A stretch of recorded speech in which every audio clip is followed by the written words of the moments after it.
U pandit jongka Sky Sport u ong balada de halaliga laneha English Premier League ka gol bala thep daga Egypt kam de bansha disqualify. Watla kataru ula penkut daga baong ba ya ka ka bala ride u referee hapteng madan omla shu bandang penkela dakum weipat.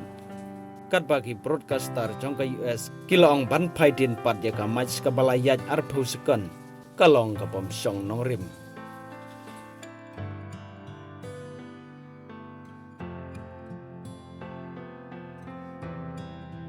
Ki headline baper kidang yaj baha halor ga dramatic scenes jongka FIFA World Cup match kebala dep haka round of 16 hapdengka Argentina Persia yaka Egypt haka baki experts jongka football patki jurnalis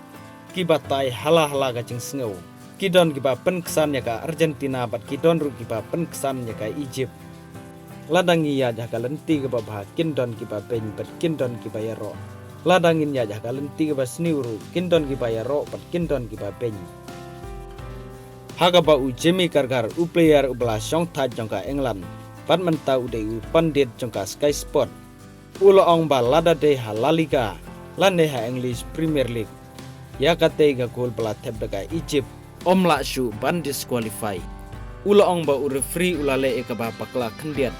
haga ba lada de haki top leagues kham tam haki knockout match omla ban overturn haba ga game kalaya chakmat. Kat bagi broadcasters jongka US kila criticize halor kajing replay jong referee lengba ka VAR ban disqualify yaga gol bala thep daga Egypt haga baga game kala debyat lupa arposekon haswa bakin komplain ka komplain bala file daga Egyptian Football Association dalai leiru kanom don jengmut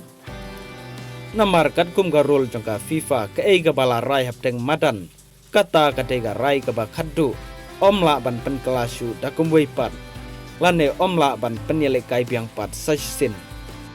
hendrai lada jiab ka komiti ga syamba u referee ule bakla hapteng madan